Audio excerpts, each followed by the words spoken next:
सभी को आत्मवंदन। सबसे पहले ब्रह्मर्षि पिता महापत्री जी को बहुत बहुत अभिवादन। सीतायन इस किताब की मूल रचयिता दीना मरियम जी एवं उसे हमारी भाषाओं में भावानुवाद करने वाले कविता जी गुप्ता एवं हमारे ब्रह्मर्षि जोशी सर, इन्हें भी बहुत बहुत अभिवादन। और अब हम शुरू करते हैं सीतायन का भाग 6। पिछली बार हमने देखा कि मीनाक्षी अपने नए जन्म में, अपने नए रूप में, अनुसुया के रूप में अयोध्या में जन्म लेती है। अनुसुया और उसकी माता दोनों सोमा के पास सीता की कहानियां सुन रहे हैं उनके आश्रम में, और सोमा उन्हें आगे की कहानी बताती है। सोमा कहती है कि जब माता सीता अयोध्या से निकली तो उन्होंने अपना एक प्रकाश पुंज वहां अयोध्या में छोड़ा था कि जिसके द्वारा वे उनकी यात्रा के प्रसंग देख पाती थी और उनकी आवाज तक वो सुन पाती थी। और इसी के द्वारा उन्होंने उनकी पूरी यात्रा में क्या घटित हुआ ये सब कुछ जाना। और ये वे तब तक जान पाई जब तक कि माता सीता लंका नहीं पहुंची थी। और जैसे ही लंका का विषय निकला, सोमा ने अपनी आंखें बंद कर ली और वे ध्यान में चली गई।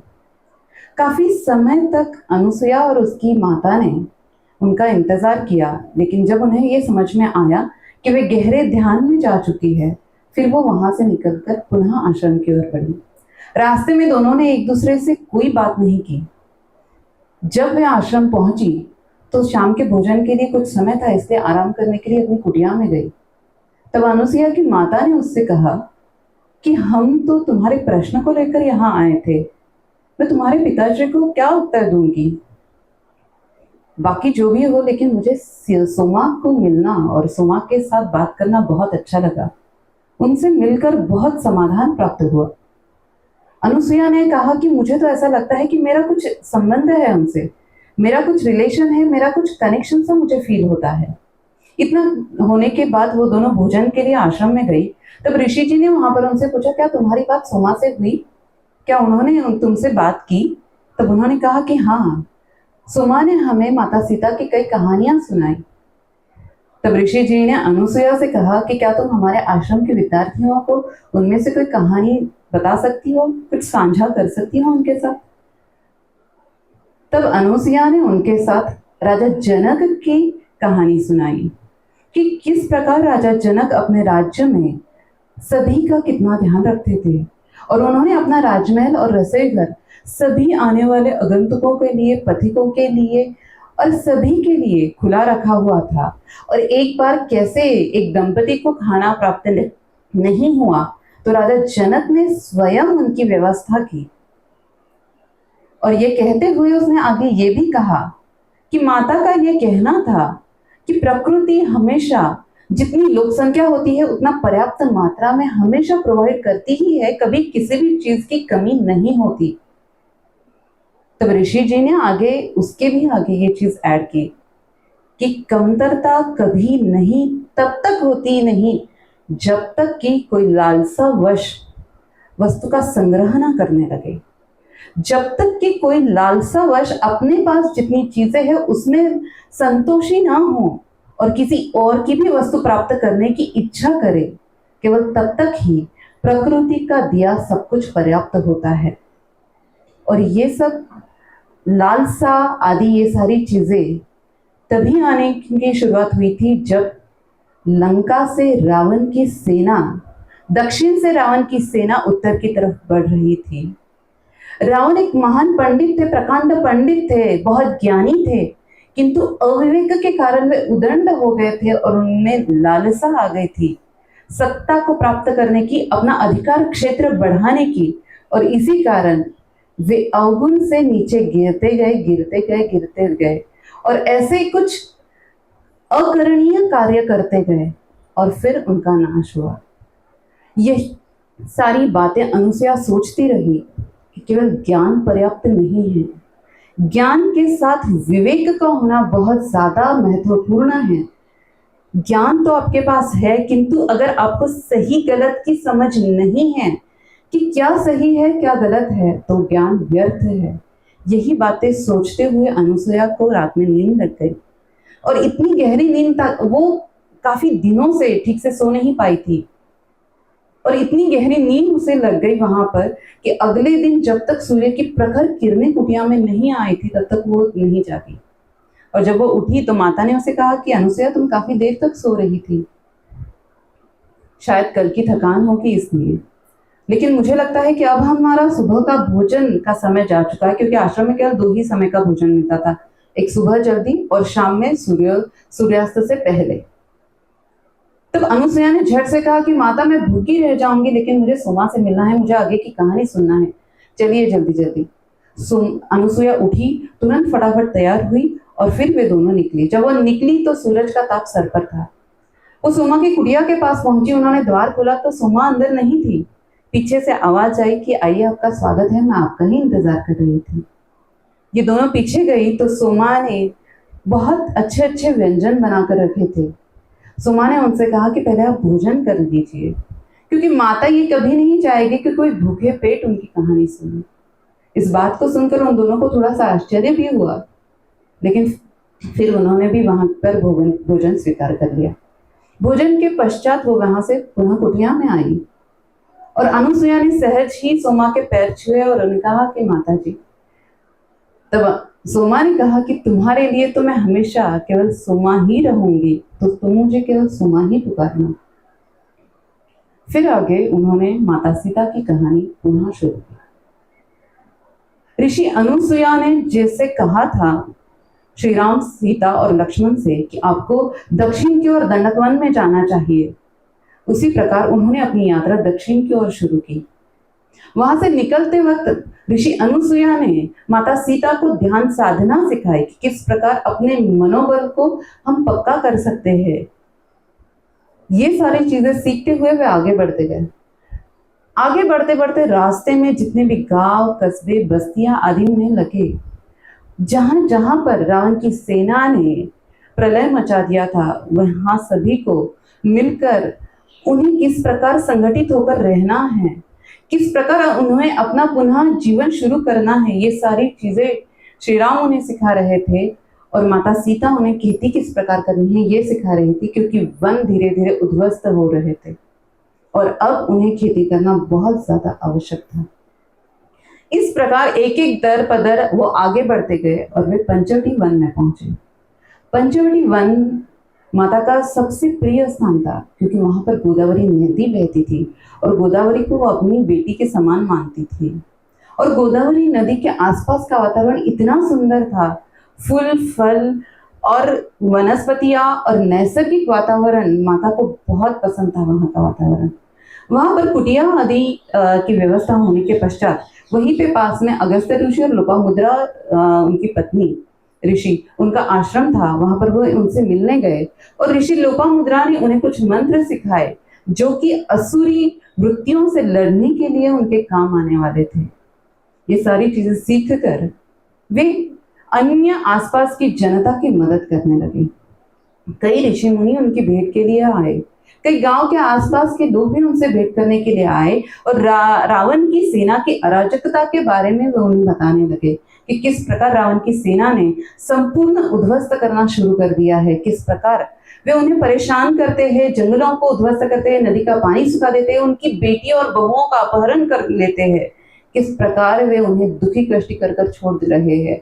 ये सारी चीजें श्री राम तक पता चल गई और इन्हें यह भी पता चला कि रावण ने उस एरिया को अपनी छावनी बना लिया था और धीरे धीरे अपनी सत्ता उत्तर की ओर बढ़ाने की उन्होंने शुरुआत कर दी थी। ये सुनकर लक्ष्मण बहुत ज्यादा क्रोधित थे और श्री राम ने भी चिंता में माता सीता को कहा कि आपको आदत है कि आप वनस्पतियों को और औषधि पौधों को ढूंढने के लिए काफी जंगल में दूर जाती, लेकिन आपको अब इन संतों की, इन ऋषियों की चेतावनी को मानना होगा और आप बहुत दूर अकेली नहीं जाएंगी। माता ने भी इस बात का स्वीकार किया। अब उन्हें और एक नई बात पता चली कि एक स्त्री है कि जो अपना सुंदर रूप बदलकर अनेक अलग अलग आश्रमों में जाती है और वहां के युवा ऋषियों को, युवा छात्रों को अपने मोहपाश में फंसाकर उन्हें दुखी कर कर अकेला छोड़कर चली जाती है। और कहीं कई अच्छे अच्छे छात्र उसके मोहपाश में फंसकर पागल से हो गए थे। कुछ छात्रों ने अपने आप को नदी के हवाले कर दिया था, और कुछ ऐसे भी थे कि जिनकी युवा पत्नियों ने अपने पति के वियोग में अपने आप को नदी में झोंक दिया था। ऐसे कई घटनाएं उन्हें पता चलने लगी। तब लक्ष्मण बहुत ही ज्यादा विचलित हो गए, बहुत ज्यादा चिंतित हो गए। और जब ये वनवास के लिए निकले थे तो इन तीनों का इस प्रकार का उन्होंने डिसाइड किया था कि लक्ष्मण रात में जागेंगे। लक्ष्मण रात में जाकर पहरा देते थे। श्री राम और सीता कुटिया में आराम करते थे। प्रातः में श्री राम और सीता दोनों उठते थे, दोनों स्नान ध्यान आदि करते थे, और सीता माता भोजन की तैयारी में लगती थी, और तब तक लक्ष्मण आराम करते थे। इस तरह का उनका नियोजन था। किंतु ये सारी बातें सुनने के बाद लक्ष्मण की जैसे नींद ही उड़ गई थी। बिल्कुल ही वे सो नहीं पाते थे, और ना सोने के कारण वे अपना विवेक खो बैठे थे, बहुत चिड़चिड़े हो गए थे। और ये सारी परिस्थिति देखकर माता सीता बहुत ज्यादा परेशान थी, और एक दिन उन्होंने सोचा कि मैं लक्ष्मण के लिए विशेष जड़ी बूटी लेकर आती हूँ ताकि उसका मानसिक स्वास्थ्य ठीक रहे और वो शांति से सो पाए। एक दिन सुबह का भोजन होने के पश्चात श्री राम पास ही के गांव की देखभाल के लिए चले गए, और लक्ष्मण आराम के लिए कुटिया में थे। तब माता सीता टोकरी लेकर पौधे की तलाश में निकल पड़ी। उन्हें यह पता था कि ये पौधे नदी के पार मिलेंगे। वे गोदावरी नदी के पास गई तो पानी का बहाव थोड़ा ज्यादा था। उन्हें ये प्रश्न पड़ा कि मैं नदी कैसे पार करूंगी। तब गोदावरी नदी स्वयं आगे आई और उन्होंने उन्हें पानी जहां पर उथल था ऐसा एरिया दिखाया। वहां से धीरे धीरे कर माता सीता ने नदी को पार कर लिया। नदी के पार जाने के बाद भी जंगल में काफी ढूंढने पर उन्हें वो पौधा नहीं मिला। तब पुनः गोदावरी ने उनकी मदद करी और उनकी एक सखी नदी से उन्हें मिलाया। उस नदी ने उन्हें अपने किनारे से होते हुए किस रास्ते पर जाने के बाद वो पौधे मिलेंगे वो रास्ता दिखाया। सीता माता उसी रास्ते का अनुसरण करते हुए आगे गई। उन्हें वहां वे पौधे मिले। उन्होंने टोकरी भरकर वो सारे पौधे लिए और वे पुनः लौट रही थी। तब पक्षियों की चहचहाहट और पशुओं के आवाज के बीच उन्हें एक वेदनादायी आवाज सुनाई दी। वेदना में एक स्त्री मंत्रोच्चार कर रही थी। माता सीता को लगा कि जैसे वो मुझे पुकार रही है। माता सीता उस आवाज की दिशा में आगे बढ़ती गई।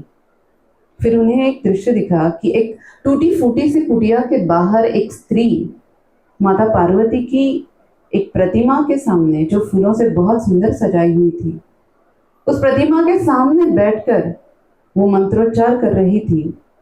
माता पार्वती को याद कर रही थी, उनकी पुकार कर रही थी, और इतनी वेदना भरी वो पुकार थी कि माता सीता का हृदय भी हिल गया। माता सीता वहीं पर रुक गई। उससे कुछ दूरी बनाकर वो वहीं पर बैठ गई और वे ध्यान में बैठ गई। कुछ समय पश्चात उनका ध्यान खुला जोर से चीखने की आवाज के कारण। माता सीता ने आंखें खोलकर देखा तो वो स्त्री वो उनसे डर कर पीछे हट रही थी और जोर से चिल्ला रही थी कि तुम कौन हो, तुम कौन हो और यहाँ पर क्यों आई हो। माता ने कहा कि घबराओ मत, मैं सीता हूं। उन्होंने कहा कि तुम मुझसे झूठ मत बोलो, तुम अपना असली परिचय दो, तुम जो कोई भी हो अपना असली परिचय दो। माता ने कहा कि नहीं, तुम घबराओ मत, मैं असल में सीता ही हूँ। इस नदी के पार एक कुटिया में श्री राम, अपने पति श्री राम और अपने देवर लक्ष्मण के साथ रहती हूँ। फिर भी उसने उन पर विश्वास नहीं किया। तब माता ने उसके आंखों में देखा, उसके आंखों के दर्द को महसूस किया, और माता उसके हृदय में उतरी और उसके अंदर के भय को उन्होंने दूर किया। और फिर उसकी ओर हाथ बढ़ाते हुए माता ने कहा कि तुम एक बार मेरी आंखों में झांक कर देखो, फिर सोचो और फिर कहो कि क्या मैं जो कह रही हूँ वो झूठ है।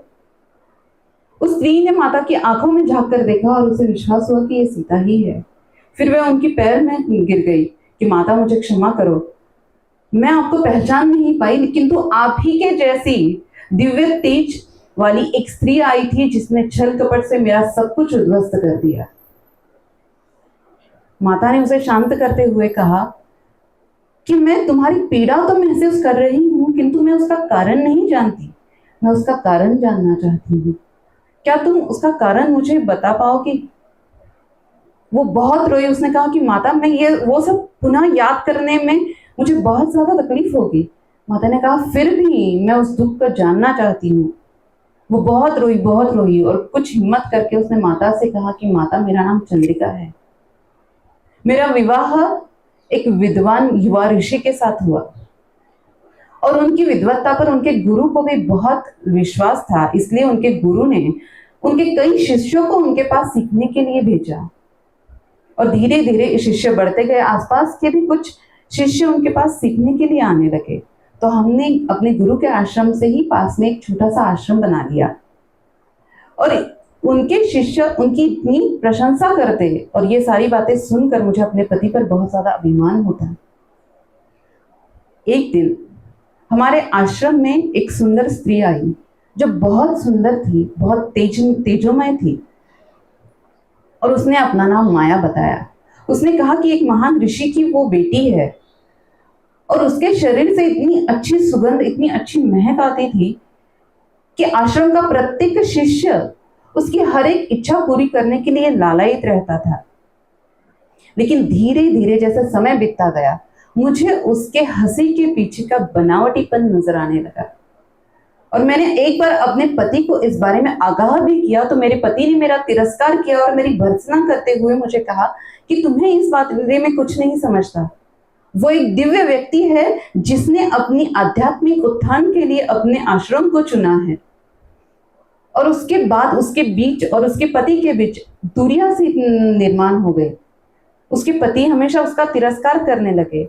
उसे ये बात पसंद नहीं आती, किंतु फिर भी अपने पति के प्रति उसे एक विश्वास था कि उनकी ध्यान साधना, इनकी तप साधना इतनी ज्यादा है कि उस स्त्री का बनावटीपन, उसके पीछे का छल वो सहज ही पहचान पाएंगे। किंतु ऐसा नहीं हुआ। एक दिन प्रातः में जब वो उठी तो उसने पाया कि वो स्त्री वहां से जा चुकी थी और उस स्त्री के साथ उसके पति भी आश्रम छोड़कर जा चुके थे। और जैसे ही वो स्त्री चली गई, उसका जादू भी खत्म हो गया और आश्रम के सभी शिष्य उसके पति की बुराई करने लगे और वे भी अपने गुरु के आश्रम में पुनः लौट गए। उसने माता से कहा कि माता, मैं इतनी ज्यादा तिरस्कृत महसूस कर रही थी और इतनी ज्यादा मैं हतबल महसूस कर रही थी कि मैं पुनः गुरु जी के आश्रम में नहीं जा पाई। मेरी हिम्मत ही नहीं हुई कि मैं पुनः वहां जाऊं। मैंने बहुत प्रयास किया, मैंने बहुत दिनों तक प्रतीक्षा की और फिर मैं स्वयं निकली जंगलों में उन्हें ढूंढने के लिए। मैंने अपने पति को बहुत खोजा, वो कहीं नहीं मिले और फिर मैं अपनी भग्न अवस्था पर तरस आकर मैंने सोचा कि मैं नदी को अपने आप को हवाले कर दूं। और जैसे ही मैं नदी के पानी में गिरने ही वाली थी तो किसी ने मुझे पीछे से खींचा और मुझे तब समझ आया कि ये पार्वती माता है। पार्वती माता ने तब मुझे बचाया और फिर मैं जंगल में आकर मैंने कुटिया बनाई और यहीं पर मैं माता पार्वती की साधना करती हूँ, उनकी पूजा अर्चना करती हूँ। लेकिन माता, मैं पुनः अपने पति के उस आश्रम में नहीं लौटना चाहती। मैं बहुत तिरस्कृत और अपमानित महसूस करती हूँ। माता, आप बताइए, यदि आप मेरे स्थान पर होती तो आप क्या करती यदि आपके पति आपको तिरस्कृत करके छोड़ जाते? ये बात सुनकर माता सीता शांत हो गई। माता सीता ने कुछ पर विचार किया कि ऐसा कभी नहीं हो सकता कि श्री राम किसी दूसरी स्त्री के लालसा में आ जाए और मुझे छोड़कर चले जाए। ऐसा तो हो ही नहीं सकता और श्री राम मेरा तिरस्कार करे, ऐसा असंभव है। फिर उसने कहा कि मैं ऐसी बात के बारे में तो कल्पना भी नहीं कर सकती कि ऐसा कुछ कभी हो सकता है, लेकिन फिर भी, और मैं तुम्हें ये भी नहीं कहूंगी कि तुम अपने पति के आश्रम में पुनः लौटो, ना ही मैं तुम्हें ये कहूंगी कि तुम अपने गुरु के आश्रम में पुनः लौटो, क्योंकि मुझे मेरे पिता ने सिखाया है कि सबसे महत्वपूर्ण है स्त्री की गरिमा, स्त्री का स्वाभिमान। प्रत्येक स्त्री को अपनी गरिमा, अपनी स्वाभिमान की रक्षा करना बहुत आवश्यक है। और यदि तुम अपनी इच्छा से यहाँ रह रही हो तो मैं कभी तुम्हें ये नहीं कहूंगी कि तुम अपने पति के आश्रम में पुनः जाओ। ये बात सुनकर चंद्रिका को बहुत अच्छा फील हुआ। चंद्रिका ने कहा कि माता, लेकिन अब भी मैं उनसे बहुत प्रेम करती हूँ और मैं अब भी चाहती हूँ कि वो मुझे पुनः मिले। तब उन्होंने कहा, सीता ने कहा कि कदाचित तुम पुनः मिलोगे भी, लेकिन अभी के लिए तुम्हें अपने आप का विचार करना होगा। लेकिन यहाँ पर रहना भी सुरक्षित नहीं है, क्योंकि राक्षसों का हर जगह हमला चल रहा है और तुम ऐसे परिस्थिति में अकेली रह रही हो। तब उन्होंने कहा कि अब मेरे पास लेने के लिए बचा ही क्या है, अब खोने के लिए मेरे पास कुछ बचा ही नहीं, वो ले लेकर और क्या लेंगे मुझसे, इसलिए मुझे इस चीज का कोई डर नहीं है माता। तो माता ने उन्हें समझाते हुए कहा कि मैं तुम्हारे इस बात का सम्मान करती हूँ, किंतु अब तुम्हें अपनी आध्यात्मिक उन्नति की ओर ध्यान देना आवश्यक है। मैं तुम्हारे लिए, तुम्हारी मनस्थिति ठीक हो इसलिए एक काढ़ा बना कर देती हूँ। माता ने अपने साथ जो पौधे लाए थे उनका एक काढ़ा बनाकर उसे दिया और उसके लिए एक सादा सा भोजन बनाया। माता उसके लिए बहुत कुछ करना चाहती थी, लेकिन समय को देखकर उन्होंने अपने आप को समेट लिया। उसके पश्चात माता ने उन्हें वो ध्यान सिखाया जो माता अनुसुईया ने उन्हें सिखाया था, जिससे मनोबल व्यक्ति का बढ़ता है। किस तरह आश्वास पर ध्यान केंद्रित करके हम ध्यान कर सकते हैं और अपना मनोबल बढ़ा सकते हैं, वो सिखाकर माता वहां से लौटी। माता ने वो जितने भी पौधे अपने साथ लाए थे वो भी उसे दे दिए और कहा कि इसका काढ़ा बनाकर तुम रोज सुबह शाम लो। फिर माता जब वहां से लौटी तो उन्हें लक्ष्मण का ध्यान आया कि मैंने तो लक्ष्मण के लिए पौधे लिए थे। फिर वे पुनः अपने पद चिन्हों को फॉलो करती हुई उस क्षेत्र में गई, वहां से पुनः पौधे लिए और शीघ्रता से वहां से निकली, क्योंकि अंधेरा होने से पहले उन्हें अपनी कुटिया में पुनः पहुंचना था। रास्ते में जाते हुए उनके मन में यही विचार चल रहा था कि कदाचित श्रीराम पहुंच गए होंगे और श्रीराम और लक्ष्मण मेरी चिंता ही कर रहे होंगे। तो जैसे ही कुटिया के पास पहुंची, लक्ष्मण दौड़ते हुए उनके पास आए। अब यहाँ हो और भैया कहाँ है, वे आपके साथ नहीं आए? तो माता सीता ने कहा कि वे मेरे साथ नहीं थे, और आगे कुछ ना कहते हुए वे सीधी रसोई में गई। उन्होंने कहा कि मैं तुम्हारे लिए ये पौधे लाने गई थी। उन्होंने लक्ष्मण के लिए काढ़ा बनाया। तब तक श्रीराम भी पहुंच गए थे, लेकिन श्रीराम भी बहुत ही शांत थे। लक्ष्मण ने उनसे भी काफी सवाल पूछे, लेकिन उन्होंने भी कुछ ठीक से जवाब नहीं दिया। फिर भोजन करते समय लक्ष्मण का बांध ही टूट गया। लक्ष्मण ने पूछा कि आप दोनों के साथ आज ऐसा क्या हुआ है कि आप दोनों बात ही नहीं कर रहे हो? तब श्रीराम ने अपनी बात बताई कि जब मैं गांव से लौट रहा था तब मैंने नदी में एक शव को देखा। वो शव एक तपस्वी का था। मैंने उन्हें बाहर निकाला और वहां से दो व्यक्ति गुजर रहे थे। उनसे मैंने अनुरोध किया कि वो उनका अंत्य संस्कार करने में मेरी मदद करे, लेकिन उन्होंने उस व्यक्ति को देखकर पूर्णतः मना कर दिया। वे उसी व्यक्ति के दो शिष्य थे, लेकिन उन्होंने मना कर दिया। मेरे बहुत उन्हें समझाने के बाद वे तैयार हुए। तभी माता सीता बीच में बोल पड़ी कि ये वही थे, चंद्रिका के पति। और दिन भर का जो भी माता सीता का घटनाक्रम था उन्होंने उन दोनों के साथ साझा किया। और माता सीता ने कहा कि मैं कल सुबह पुनः चंद्रिका के पास जाऊंगी और उसे इस घटना के बारे में बताऊंगी। ये जानना उसका हक है कि उसके पति का साथ क्या हुआ है। तब श्री राम ने कहा कि मैं भी तुम्हारे साथ चलूंगा, क्योंकि उस स्त्री का उपद्रव हर जगह बहुत ज्यादा बढ़ चुका है और अब हमें इस बात को हल्के में नहीं लेना चाहिए, हमें तुम्हारी केयर लेनी ही चाहिए।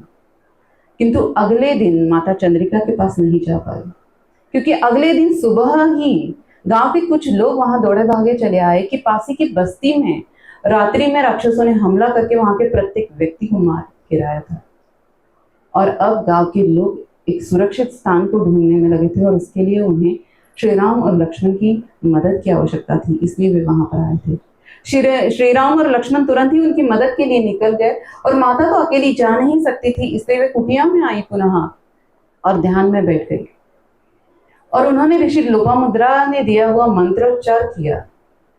और माता को ये फील हुआ कि उनके अंदर से एक सूक्ष्म शरीर बाहर आ रहा है और उस सूक्ष्म शरीर के द्वारा वे चंद्रिका के पास पहुंची। चंद्रिका ना तो उन्हें देख पा रही थी, ना ही उनकी आवाज सुन पा रही थी।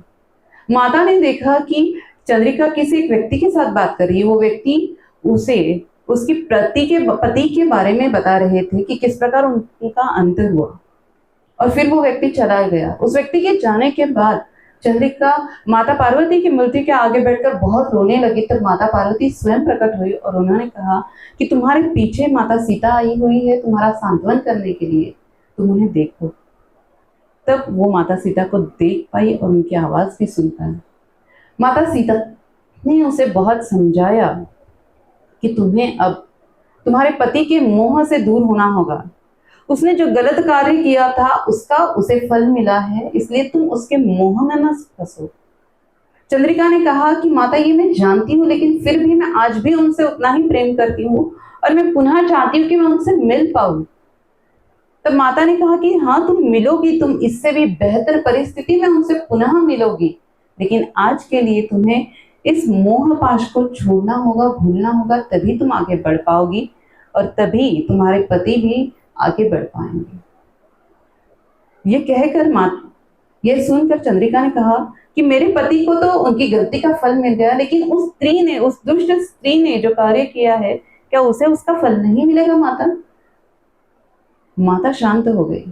कुछ समय पश्चात माता ने कहा कि हाँ, उस स्त्री को भी उसके किए कृत कार्य का फल मिलेगा और ऐसा फल मिलेगा कि वो मृत्यु की कामना करेगी, लेकिन फिर भी उसे जीना होगा, उसे जीना पड़ेगा। और वे इतना कहकर माता ने अपने शरीर से एक प्रकाश पुंज निकाला, उसे इतना फैलाया कि वह चंद्रिका तक पहुंच सके और चंद्रिका से कहा कि अब तुम सुरक्षित हो, अब तुम मैंने बताए हुए ध्यान साधना करो, तप करो, जप करो और अपनी आध्यात्मिक उन्नति करो। इतना कहकर माता ने फील किया कि वो पुनः अपनी कुटिया में ध्यानस्थ अवस्था में बैठी हुई है। माता ने धीरे से अपना ध्यान खोला और उन्हें वो बात याद आई जो उन्होंने चंद्रिका से कही थी उस स्त्री के बारे में। माता को आश्चर्य हुआ कि उन्होंने उस स्त्री को देखा तक नहीं और वे उस स्त्री को जानती तक नहीं, फिर उसके भविष्य के बारे में वे ऐसा किस प्रकार कह पाई, ये माता को भी समझ में नहीं आया। और फिर वे पुनः भोजन कक्ष में गई और शाम की रसोई की तैयारी करने लगी, तो उन्होंने पाया कि पानी नहीं है और वे तुरंत ही पानी के लिए निकल गई। गोदावरी नदी से उन्होंने पानी लिया और जैसे ही वो निकल रही थी, गोदावरी नदी ने उन्हें आगाह किया, चेतावनी दी कि माता सावधान हो जाइए, खतरा पास में है।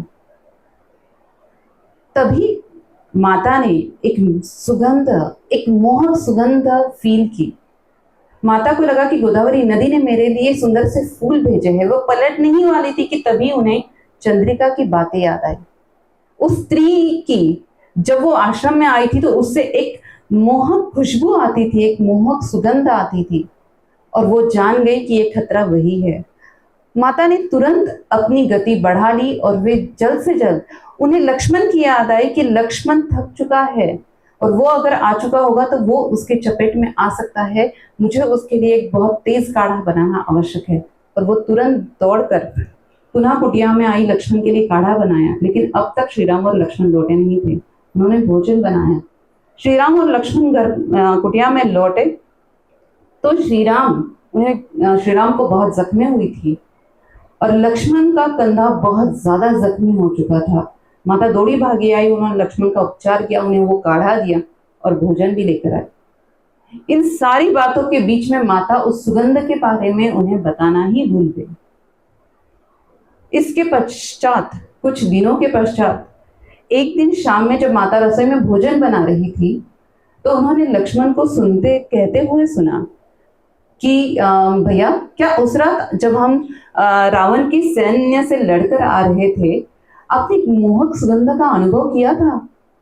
और श्री राम का तो इन सारी चीजों में कभी ध्यान ही नहीं था।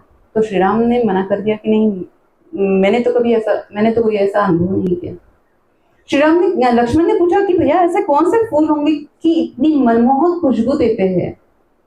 और ये सारा अंदर सीता सुन रही थी और सीता कुछ सोच पाती, कुछ कह पाती, तभी एक स्त्री ने कुटिया के अंदर प्रवेश किया और वही मनमोहक सुगंध सीता को आई। सीता घबरा गई। उस स्त्री ने अपना परिचय दिया कि मेरा नाम माया है और एक महान ऋषि की मैं कन्या हूं और हमारा इस एरिया में बहुत ज्यादा परिचय नहीं है, किंतु मुझे पता चला कि इस कुटिया में दो तापसी रहते हैं, तो मैं आपके लिए भोजन लेकर आई हूं। उसे देखकर लक्ष्मण आगे बढ़े और लक्ष्मण ने उनका स्वागत किया कि आपका स्वागत है और आपके भोजन के लिए बहुत बहुत धन्यवाद। और आप, हमारा भी भोजन तैयार हो ही रहा है, तो आज शाम का भोजन आप हमारे साथ करके जाइए। इतना कहकर लक्ष्मण उस पात्र को हाथ लगाने ही वाला था कि सीता अंदर से दौड़ी भागी आई और उन्होंने उस पात्र को अपने हाथ में लिया। उस स्त्री ने सीता की तरफ कुत्सित नजरों से देखा और कुत्सितता से कहा कि मुझे नहीं पता था कि आपके साथ कोई नौकरानी भी आई है। श्री राम इस बात से गंभीर हो गए और शांत हो गए। श्री राम आगे बढ़े। श्री राम ने कहा कि मैं अपनी पत्नी से आपका परिचय करवाता हूँ। ये मेरी पत्नी है, इनका नाम सीता है, और यदि इनकी अनुमति हो तो ही आप हमारे साथ भोजन कर सकती हैं। सीता उस समय हतबल थी। सीता ने स्वीकृति दे दी और वे तीनों वहीं पर बैठ गए। सीता वो पात्र लेकर अंदर गई, रसोई में गई। सीता की रसोई तब तक तैयार हो चुकी थी। सीता बहुत ज्यादा घबरा गई कि अब ये स्त्री किस षड्यंत्र को लेकर आई है और ये भोजन किस लिए है। सीता को कुछ सूझा नहीं। सीता ने वो भोजन लिया और कुटिया के पीछे ही एक पेड़ के पीछे वो भोजन उंधेल दिया। वो बर्तन बहुत अच्छे से साफ किया और अपना बनाया हुआ भोजन उसमें डाल दिया और वो उस पात्र को लेकर बाहर आ गई। रात्रि का अंधेरा इतना था और वो दिए का टिमटिमाता हुआ उजाला, उसमें वो स्त्री ये जान नहीं पाई कि उसका भोजन सीता ने अपने भोजन से बदल दिया है। वो भोजन आते ही श्री राम और लक्ष्मण दोनों ने खाना शुरू कर दिया। लक्ष्मण ने खाने की बहुत तारीफ की और दोनों ही खाना खाने लगे। उन्होंने 2 बार 3 बार वो भोजन दिया और वो पात्र तुरंत ही खाली हो गया। भोजन के दौरान माता ने और उस स्त्री ने दोनों ने भोजन नहीं किया। वे दोनों को देखती रही, श्री राम और लक्ष्मण को। और भोजन के दौरान वो स्त्री श्री राम के निकट जाने लगी। तब श्री राम वहां से उठे और वो माता सीता की दूसरी ओर आकर बैठ गए। फिर वो लक्ष्मण के निकट गई और लक्ष्मण इस बात से अनभिज्ञ था। बहुत ही सीधेपन से वो उसके साथ बात करने लगा और वो भी काफी देर तक बात करने लगी। बहुत देर तक बात करने के बाद लक्ष्मण भी थक गया। फिर उसने कहा कि अब हमारे सोने का समय हो चुका है। उसने लक्ष्मण और राम दोनों की तरफ देखा कि इन्होंने खाना खा लिया है, फिर भी इन्हें कुछ भी नहीं हुआ।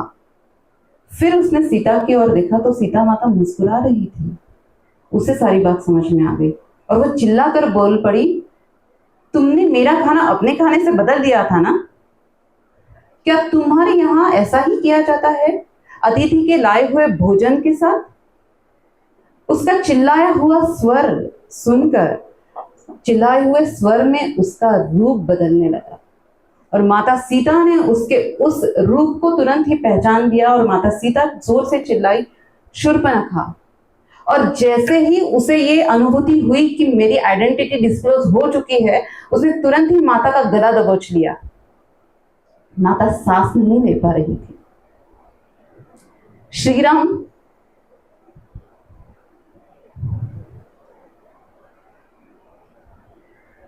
राम तक पहुंचते उससे पहले ही लक्ष्मण ने अपनी तलवार निकाली और तुरंत ही वहां पर वार किया। ये नहीं देखा कि वार कहां हो रहा है और उसका चेहरा जख्म से और रक्त से पूरा भर चुका था। उसकी नाक कट चुकी थी। उसने बहुत कर्कश आवाज आई, बहुत वेदना से वो जोर से चिल्लाई। उसने अपना मुंह पकड़ लिया और वो वहां से दौड़ी और दौड़ते वक्त उसने बहुत चिल्लाई। वो उन्हें बहुत भला बुरा कहा और लक्ष्मण को श्राप दिया कि तुम्हारा अंत बहुत दुर्दयी होगा, बहुत पीड़ाकारी होगा।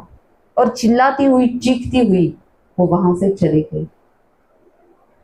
हम आज यहीं पर रुकते हैं और अगले भाग में हम देखेंगे कि इसके बाद क्या हुआ। बहुत बहुत धन्यवाद।